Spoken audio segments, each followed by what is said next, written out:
जो भी लीडर साहिबान हैं जी जैसे सरपंच को हम पकड़ेंगे तो सरपंच भी ऐसी बात करता है, या बीडीओ के पास जाएंगे तो बीडीओ भी मनगढ़ंत है हमारा, क्योंकि बीडीओ आज तक ये तो आधा किलोमीटर फैसला है कहरा, मतलब कहरा।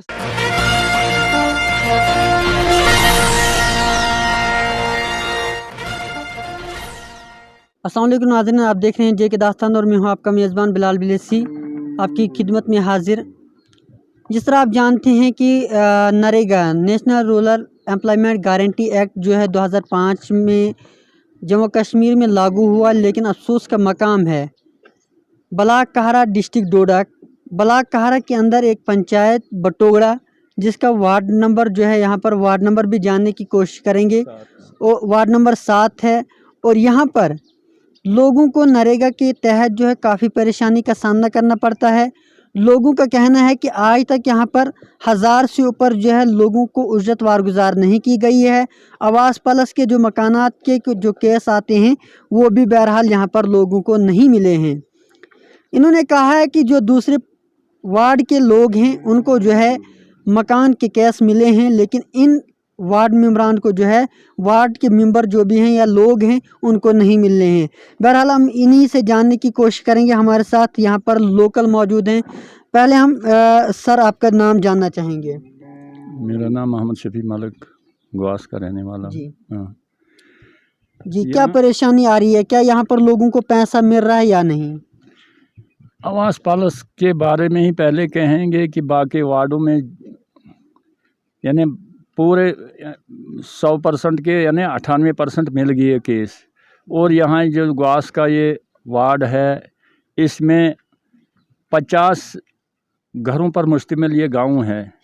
सिर्फ 2 केस यहाँ के लिए हमारे सरपंच साहब ने रखे हैं, बाकी कुछ भी नहीं है।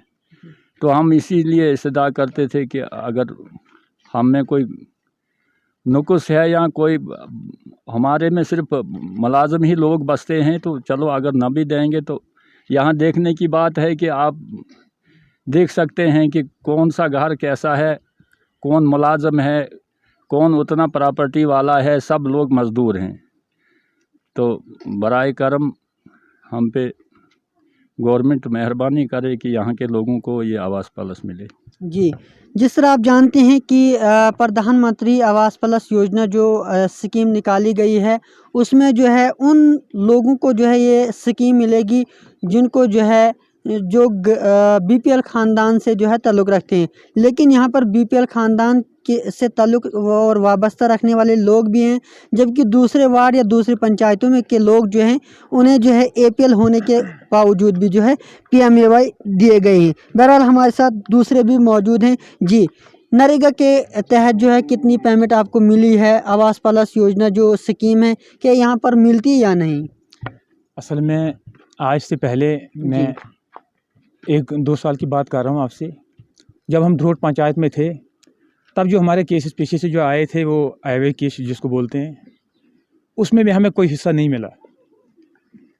मतलब असल में केस आए थे हमारी पंचायत में, लेकिन हमारे ये जो वार्ड नंबर 7 है इसमें हमें उसके मतलब कोई हिस्सा नहीं मिला यानी केसों का। अब दूसरा चांस आया था जो ये आवास प्लस हुआ था, तो हर जगह हर मकान जो भी है मतलब आपको दिखता है कि यहाँ पर हर जगह आपको कच्चे मकान दिखेंगे, कहीं पक्का मकान आपको कहीं भी नज़र मतलब नहीं आएगा। चलो हमें खुशी हुई थी कि मतलब गवर्नमेंट ने हमें एक स्कीम दी है जिसमें खासकर गरीब लोगों को फ़ायदा मिल जाएगा। मसला ये हुआ कि जब आवास प्लस यहाँ हुआ टाप से लेकर तो नीचे पैर तक, तो जब केसेस आए तो हमारे ये मतलब वार्ड नंबर 7 जो है इसमें 2 गांव पड़ते हैं, एक नान पड़ता है एक ग्वास पड़ता है। तो जो नान वाला गांव है जो हमने परसों हमने लिस्ट चेक की तो मैंने जब नान वाला गांव में देखा तो वहाँ मैंने 40 केस देखे आवास प्लस के।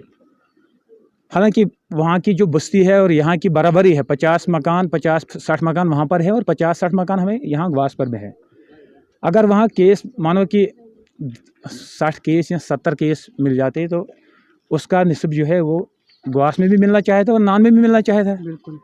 तो जब हमने लिस्ट हमने चेक की तो लिस्ट चेक करने के बाद हमने देखा तो नान में ही यानी कि 40 से 42 केस मैंने वहाँ पर देखे और ग्वास में टोटल 1 या 2 केस है, मतलब टोटल क्या है वो भी अभी क्लियर नहीं है। उनका नाम अभी मतलब 2 जगह है, एक जगह मतलब डिलीट पर भी है और वो जगह मतलब दूसरी जगह पर भी है। यही मसला है कि क्या यहाँ पर नरेगा का पैसा मिलता है? अगर आप काम करते हैं उसके बाद पैसा आपको मिलता है? मसला ये है कि पेमेंट होती है लेकिन पूरी पेमेंट 100% नहीं होती है। जी 1-2 साल 50% पेमेंट हुई, उसके बाद हमें जो मानो कि जो हमने काम किया यहाँ पर कहीं जो डंगे दीवारें नाली वगैरह जो भी मतलब लेवलिंग होती है, यानी कि जो हमने काम किया जी एक जगह यहाँ पर कब्रिस्तान में जो हमने काम जो हमारे भाइयों ने किया वहाँ पर यानी कि 50% पेमेंट थी वहाँ पे, और उन लोगों को इस वक्त भी अकाउंट में 600 रुपये 1000 रुपये, किसी को ज़्यादा से ज़्यादा मानो कि 3 या 4000 रुपये अकाउंट में पड़ा है। बाकी कहाँ जाता है? बाकी का कोई इल्म हमें नहीं है, ये पैसा कहाँ से जाता है।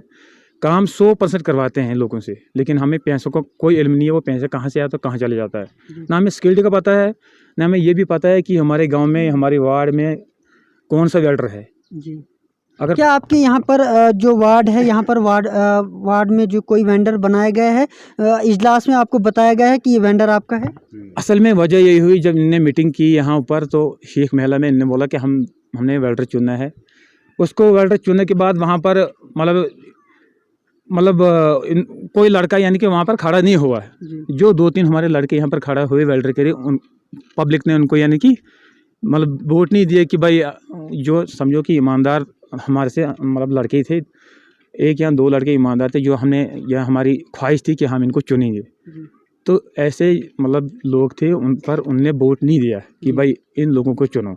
जी तो ये मसला हुआ कि बस आप खुद ही आप ये दूसरे भाई भी यहाँ पर ये जी जिस तरह आप जानते हैं कि हर वार्ड के अंदर जो है वेंडर का होना लाजमी है, गवर्नमेंट की गाइडलाइन है। बहरहाल आपने देखा होगा कि जो फॉरेस्ट राइट एक्ट कमेटी भी बनी थी उसका भी जो है यहाँ पर जिक्र नहीं आता है।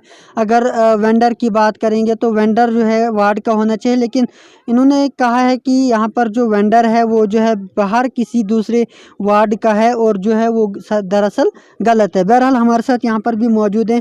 जी किस तरह जो है यहाँ पर पेमेंट होती है, वेंडर का हिसाब क्या है, चाहे वेंडर हो या नरेगा की पेमेंट हो, आवास प्लस योजना के जो मकानात के केस हैं किस तरह आते हैं?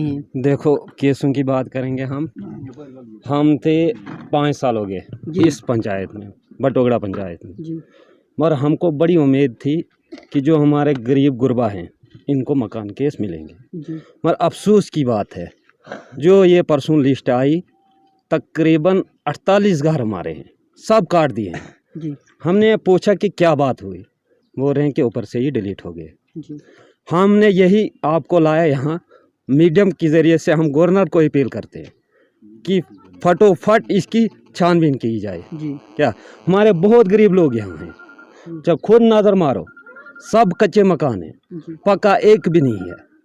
क्या तो आप खुद ही सोचो, अब नज़र मारो। जी हम अफसोस करते हैं क्या कि अगर हमारे लिए सब पंचायत के लिए इतने केस आए, जो हमारा गांव है क्या सैकड़ों के हिसाब पंचायत में केस आए, मगर जो ये हमारा गांव है 48 घर, अफसोस करके कहते हैं हम क्या गांव हमारा ग्वास है और एक घर में भी एक केस भी नहीं आया। जी देखो ज़रा नज़र मारो, कोई सब लोग यहाँ मजदूर हैं, एक भी मुलाजम में नहीं है। मगर हम अफसोस करके कहते हैं कि इसमें देखो क्या चाल है।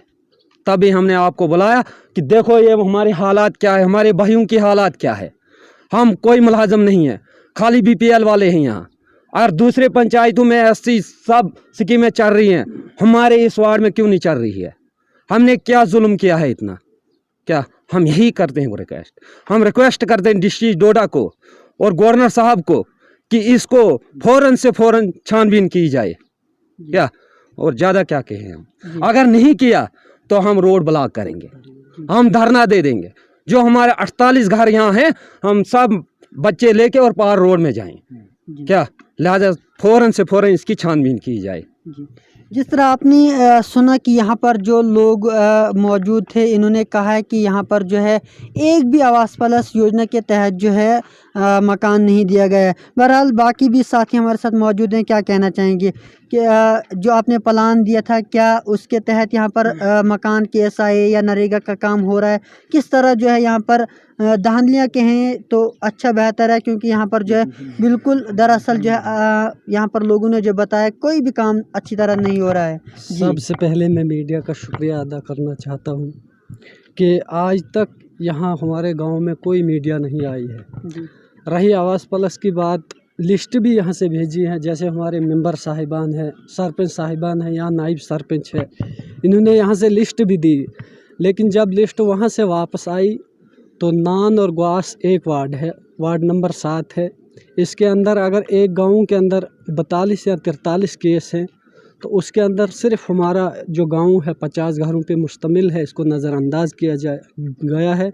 इसलिए ये अफसोस की बात है, न तो ही आज तक यहाँ पर बीडीओ साहब तशरीफ़ लाई है, न जेई साहब आए हैं यहाँ पर। जो भी काम हुए हैं ये जीआरएस के तहत से ही काम होते हैं या मनगढ़ंत काम होते हैं, बिल निकाले जाते हैं, कोई किसी से पूछताछ नहीं होती है। बाद में जब किसी से पूछा जाता है तो वो बताते हैं आप कौन खड़ पहुँचाए, हमें वक्त की सरबराही दी गई है, हम जाने हमारा काम जाने। जिन्होंने कौन कहता है?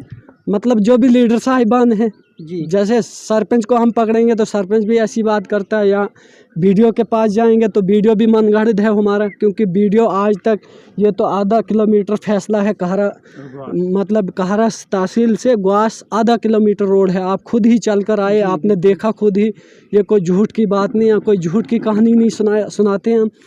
लिहाजा हम यही चाहते हैं कि डिप्टी कमिश्नर डोडा से रिक्वेस्ट करते हैं, हम एसडीएम ठाठरी से, बीडीओ कहरा से और पंचायत बटोकड़ा और चेयरमैन कहरा से हम रिक्वेस्ट करते हैं कि हमें फ़ौरन से फ़ौरन इंसाफ इस बात पे दिलाया जाएगा। अगर इंसाफ नहीं मिला तो कल की डेट में पूरा बाज़ार बंद होगा और पार रोड पे धरना लगेगा। सारे गांव अपने बच्चों को, बीवियों को लेके बाहर, बाद में ये नहीं बताएंगे कि अब गलत हुआ या वो हुआ, ये हुआ नहीं हुआ।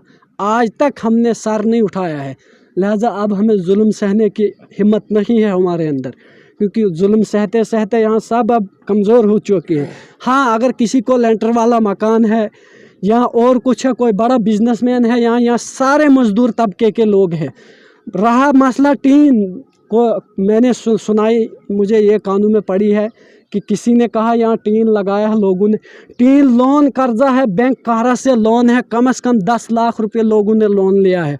मजदूर तबके के लोग हैं, पूछे आप, यहाँ आप इंटरव्यू ले सकते हैं जवानों से। अगर मैं एक झूठ बताऊंगा तो सारे झूठ नहीं बता सकते हैं।